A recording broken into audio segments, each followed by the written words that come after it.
And now we'll talk a little bit about serving.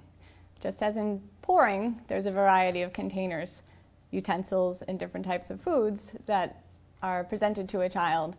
And this poses some challenges when learning to serve themselves from a platter, a bowl, or a dish, because there is such a great variety and it's difficult to generalize this skill. It's important when a student's first learning to describe what it is that they're having in detail. Maybe not just to say we're having chicken and potatoes, because that can sort of evoke a whole variety of different ideas of what you're going to be eating and how it'll be presented. But to maybe say we're having chicken cutlets with mashed potatoes, and we'll be using a spoon with the mashed potatoes, and the chicken cutlets will be on a platter with the serving fork. And that way the student can begin to anticipate what it is that they're going to be expected to do and can kind of go into it with an image of themselves performing the skill.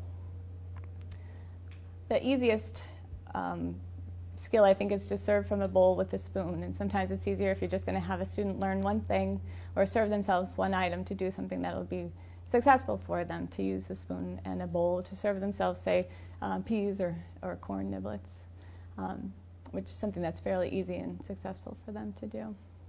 So now we're going to serve some peas from a bowl with a spoon. And if you'll reach out for the platter to the left, using both hands, bring the bowl to touch your plate. Trace around the bowl with your finger to find the utensil. And stabilizing the bowl with your left hand, scoop towards your left hand. Then stop and wait till you locate your plate with your opposite hand. Make sure you have a place for the peas, and then turn the spoon over gently. Now you can use your left hand to find the plate, or the bowl rather, and return the spoon. Now you could pass that bowl to the right, to the next person at the table, and reach out now for the platter that has chicken cutlet, baked chicken cutlet with a serving fork. Again, you're going to trace around to find the fork. Then using the fork, sort of check around the platter to see if you can locate the piece of chicken and guess where the middle might be. Pierce it, and again, pause to locate your plate, remembering to find a place that's not on top of the peas, maybe on the other side of the plate from where you put the peas, and bring the chicken to your plate.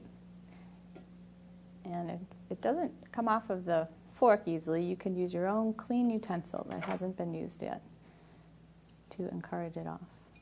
The next demonstration we have is using utensils. Utensil use could really pose a challenge for someone who's blind, because it's like using tools. It's their fingers aren't the things that are getting the feedback immediately from the food. The tools are in their hand. They're an extension of their fingers, and all the action is taking place away from their hands. So it makes it sort of difficult for a student, especially that has difficulty conceptualizing space outside of their own body, to be able to develop skills with utensils. We'll demonstrate the transition that a child might go from holding a spoon to changing into a grasp for a fork, and then using their utensils maturely as adults. Typically, young children hold a spoon when they're first learning to feed themselves with a fist, like this.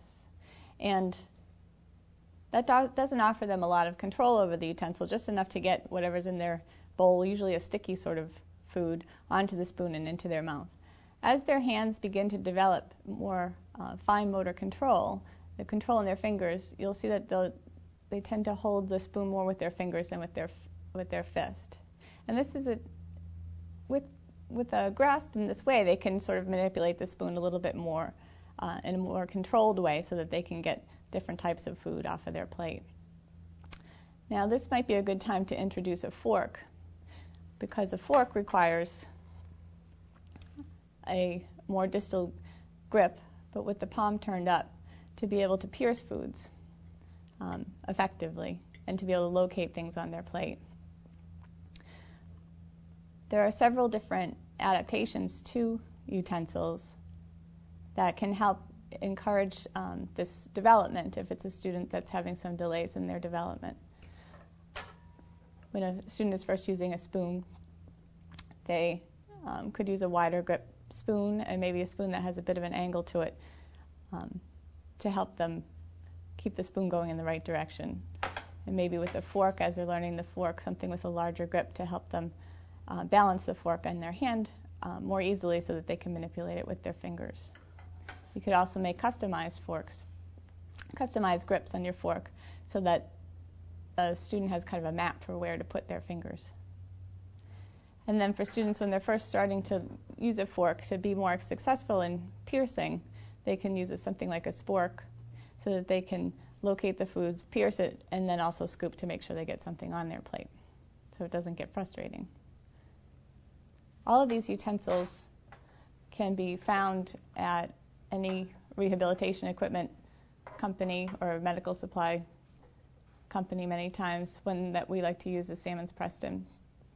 This customized grip can be created with a polymer clay, and there'll be a link to that information below.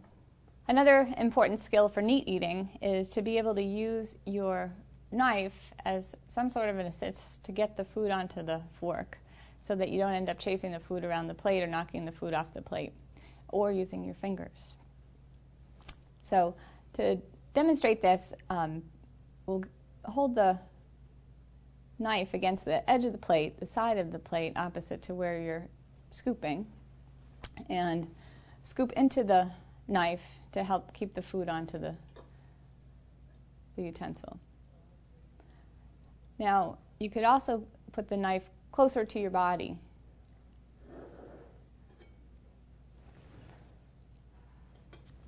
And scoop into it in that direction. It's really sort of more the preference of how the student tends to scoop with their utensil. Now, another skill which is more complex is to use a knife as a pusher, where the knife is pushing the food onto the fork, and so both utensils are moving at the same time. And this is a little bit more advanced because you're using two hands at once rather than just kind of parking one hand with the knife. When you're using it as a border or using it as a pusher, both utensils are acting at the same time. Now, to encourage more success in the beginning when a student's first learning to use this skill, a wider blade knife can be helpful. It sort of gives you more surface area, and that way the fork maybe won't get caught underneath the knife, or the knife won't end up wandering up off of the plate. And so just as with the other knife, you could use it in any position on the plate where the student would find it more successful. One adaptation to being able to use a knife as a border, if a student isn't quite ready for that skill yet because they don't have very good use of skills for holding utensils yet, or tools, using tools, understanding the concepts of how the knife works away from the fingers, you might be able to use a piece of roll or a piece of bread as a pusher. And that way the student's hands are still close and can still kind of monitor what's happening with the food going onto the fork, but don't quite have their hands in their food. Another idea would be to try a tip of a spatula, which is sort of similar. The tip of the spatula may not be as tempting to take a bite out of as the roll might be. For students who really aren't able to use two hands because they have some sort of inability to use one hand for a motor issue, they could use a plate guard, which is a plastic rim around the plate. This is another device that can be found at Salmon's Preston or another rehabilitation equipment company. The plate guard then acts as a border, so when you scoop across the plate, you can use the plate guard to keep the food onto the fork.